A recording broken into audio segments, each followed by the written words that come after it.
All right, y'all. Jake Crow, Rusty Manziel with the kind of extended edition of the Georgia show. As we heard from Kirby Smart today, that the Dawgs injury list is not only the longest that Jake Rowe has heard in his career, but the longest that Ron Corson's heard in Kirby Smart's career. So that's really saying something, guys. For Kirby to say that, to openly kind of admit that type of a private conversation, that tells you exactly he wants to let you know exactly what's going on in that building. And Jake said it last night, the longest one he's ever seen. And Jake, I'm interested in your thoughts. You know, Kirby offered some pretty clear injury reports. You just left the Kirby Smart press conference. What's your thoughts on that? Well, I mean, ultimately, I knew it was long. I didn't know it was probably the longest that it's been since Kirby's been there, but it definitely felt that way. And I'm not shocked. I'm not shocked by any of it. I mean, we've kind of saw most of these injuries happen. Very few of them are still the ones lingering from preseason camp, and just a lot of dudes missing. A lot of really good players missing too. I mean, Amarius Mims is going to have tightrope surgery on his ankle, and that's to get him back faster. That's a minimum 4-week deal, probably going to be more like 6. And like I told you last night, I'd be shocked if he's back. If he's back before the Florida game, which would put it about 6 weeks out. At Lab McConkey, it sounds like they're going to shut him down this week, which is something they hadn't done previously. He had been practicing kind of in a non-contact capacity, and I'd even been hearing that he had been doing a little blocking stuff in practice, and kind of later in the week we kind of tighten up, and they wouldn't be able to use him. So I think they're going to shut him down this week, let him get some rest, and probably see how it is to start next week. But be great for them to get him back, and my God, how big are those 2 portal additions right now? You lose A.D. Mitchell to transfer and Lab McConkey to an injury. That's why they brought those 2 transfer addition guys in. But you're still looking at Tyrion Ingram-Dawkins. You're still looking at Kendall Milton has an MCL now. Can I ask what do you hear? What are you hearing on Dawkins? I saw him Saturday after the game, and he's on that little scooter. Now he didn't have a boot on. He had kind of a weird. I've never seen almost like a webbed sock. Like I've never seen anything like that. And I said, "Hey man, how you doing?" He goes, "I'll be back soon." And I didn't really ask him. I was just asking how you doing as a human. And his first reaction was, "Hey man, I'm gonna be back soon." So kind of what are you thinking on him? Well, I mean, Kirby said it was left over from what he came into spring with, and that was kind of a stress reaction to his foot. There was some talk about there being a procedure there, but I haven't really been able to confirm that. Kirby sounded like here recently that it wouldn't be very long, so we'll see. I mean, I would imagine he's at least going to miss the UAB game, especially with him still being on that scooter. And we'll see if he can make it for the Auburn game, which, by the way, fans, if you haven't heard yet, it's not officially out, but I'm almost positive that's going to be a 3:30 game. Wow. Yeah. Auburn playing some pretty solid ball right now. That's going to be a tough road game for the Dogs, healthy or not. Looking at that running back room, Kendall Milton continuing to struggle with injuries there. What's the deal with Andrew Paul? Is he on a pitch count? Is he still not back 100%? Did he have a setback? A lot of fans asking about him. Well, Kirby said he was sore last week. Now, I haven't heard anything on Andrew Paul as far as there being – he didn't talk about him today, but Roderick Robinson's got a high ankle sprain.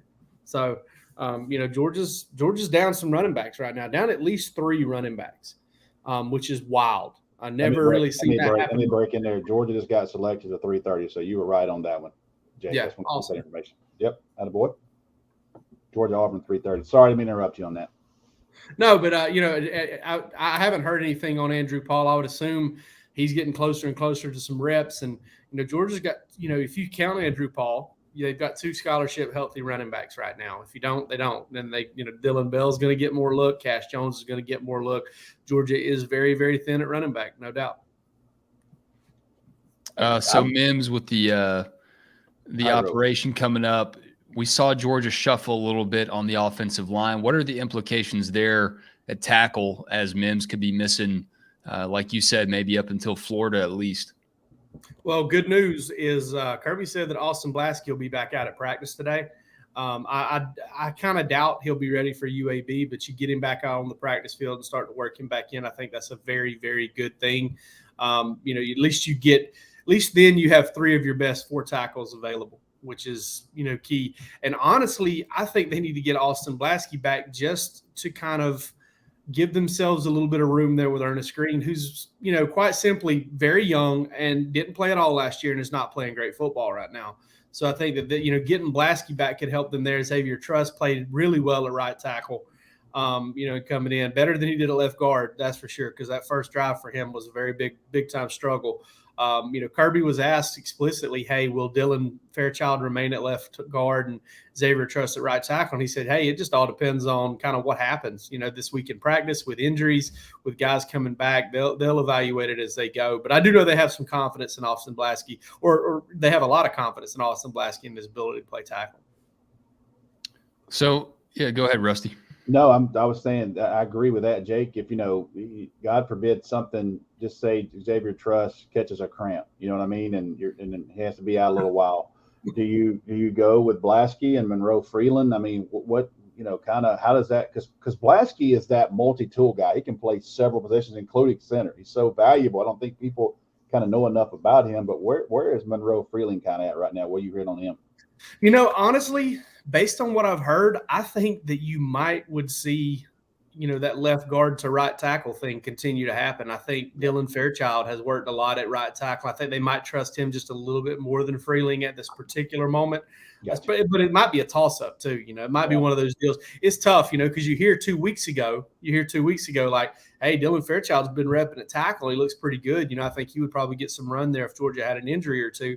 And then Monroe Freeling has 2 really great weeks of practice, and they start to feel pretty good about him too. So, I do know that they are sky high on Monroe Freeling, and that too, Rusty. He's put on some weight. He's gotten stronger. I would be interested to see what they would do there. But if I was a betting man, I would say that Dylan Fairchild will be at left guard and that they'll go Xavier Truss at right tackle on Saturday.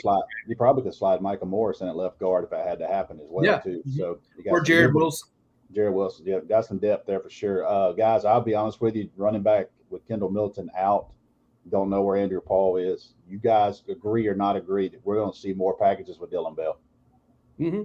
Yeah. Yeah. Got to. I mean, especially when you consider that he is not a gimmick carry running back. He's not, I'm not saying that he was ever on this level or anything like that, but he's not like a Percy Harvin type that you line up at tailback. Like, he's a receiver and he's explosive and he can make some big plays, but he's not a guy that they're scared to run the ball between the tackles with. We saw them run inside zone, and he took on a linebacker and gave a glancing blow and picked up 3 or 4 yards after contact there too. I don't think they want to give him 20 carries a game like they did Dejon Edwards, but depending on what's going on with Andrew Paul, I think they'll probably, if he's healthy to go, I think they'll probably try to do a little bit better job of getting him ready to play. Savon Clark, Laneith Whitehead there, kind of breaking case of emergency type deal. Makai Buse maybe try to take a few snaps back there. But, I would imagine against UAB, we might see the ball get put in the air just a little bit more, because I know that they know that they're about to have to ride a little bit of Dejon Edwards, maybe a little bit more than they like having to ride the tailback. Yeah. Speaking of a pitch count, I mean, warming that guy back in and getting him reps. He still has a knee brace on. Yeah. But, desperate times call for desperate measures. And Kirby Smart said today, look, this is how we practice, and that's how Georgia's going to keep practicing. Now, I did find the Ladd McConkey update interesting, because they've pretty much just thrown in the towel and said, hey, whatever we're trying with this guy is not working. It's not going to help him out. So let's just let him rest and put him on ice 100%. But do y'all see a world where Georgia or Kirby starts to maybe reevaluate a little bit, given that this injury list is so long, that they kind of, I don't know, I'm not saying they go soft at practice, but they tweak a few things? 100%. I think they got to back off a little. I'm just answering for me. At some point, you got to say, hey, Tuesday is not more important than Saturday. You know what I mean? And that Georgia's built on physicality. And that's their MO, and that's right. And that at Georgia you're going to be physical, but at the end of the day, your head trainer is one of the most respected people in the country. So just gave you the list, Coach. We're beat up, and it's not Georgia's fault. It happens, but you also got to react to that. And I think you're going to see Georgia at least this week maybe back off some of those periods, because at the end of the day, guys, Saturday is more important than Tuesday and Wednesday. You got to have these guys available. So naturally, I think they'll back off a little bit and do what they got to do. I mean, Georgia's, listen, it's the most physical team in the country for a reason, most physical practices, and that they've won back-to-back national championships. So you don't question that. But at some point, you got to say, look, we haven't faced this type of injury list. And as a head coach and as a CEO of the organization, I got to make a little bit of adjustment here to help our guys. And I think you'll see some of that this week. Yeah, I agree with that too. And honestly, they may back it off significantly, and it might not even be as visible to us as a naked eye if we were not able to go out there and see it. But, taking a little bit here and a little bit there, I think would be a smart thing for them to do until they start to kind of get it going in the back direction. It's almost like I was talking to somebody about it a few minutes ago. It's almost like when COVID hit and you're kind of waiting for the trends to start going back the other way, for the infections and the positive tests to go down. It almost feels like that a little bit. Like, hey, let's wait till let's wait until we start to see that injury list shrink a little bit before maybe we get right back to ramping it back up. But I do think that listen, Georgia recruits the way it recruits for a reason. It stacks its roster for a reason. I think they're going to be fine. I mean, are they in a tight situation at running back? No doubt about it. But let me tell you, they've done a really good job recruiting offensive line, good enough that I don't have a ton of concern there. I have a little, you never want to lose your best offensive lineman, but I'm not super concerned about it. Now, in another injury or two, but who's not in trouble if you don't get 3 or 4 injuries on the O-line? Or who's not in trouble if you don't get 3 running backs injury? Everybody is. But it's one of those things that Georgia's just going to have to fight through. Championship football teams, mental toughness, connection, all of this plays into it. And the thing about it is these are the ones we know about. These are the ones we're hearing about. Yeah. There are other dudes that are not feeling great. I can guarantee you, because it's football. There are other dudes. One guy's waking up every morning, his calf's so sore, he doesn't even like walking to the bathroom. I know it. It's just the way it goes. But he goes in and he gets treatment and he practices, and that's how it goes. So they've got guys doing that too. Last one for you guys. We saw Georgia's secondary look a little bit different against South Carolina with Javon Bullard out. That's a big one too, and you don't want to miss him. Where do y'all see the fine line between Georgia maybe benefiting a little bit by getting some guys like David Daniel Sisavon some reps versus, at a certain point, you really do need Javon Bullard back there. How long is Georgia potentially looking at playing without him? Hey, I tell you what, I think Javon Bullard will be ready to play this week. I think, Kirby said they thought he was close last week, and I think he'll probably be ready to play this week.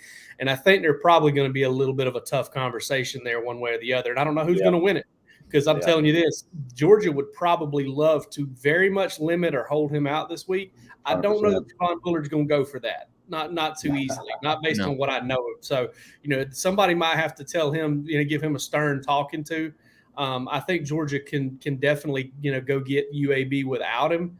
But I think Javon Bullard's going to want to play. And honestly, based on what I heard today, a little earlier, I think he really, really wanted to go and try to play this past Saturday.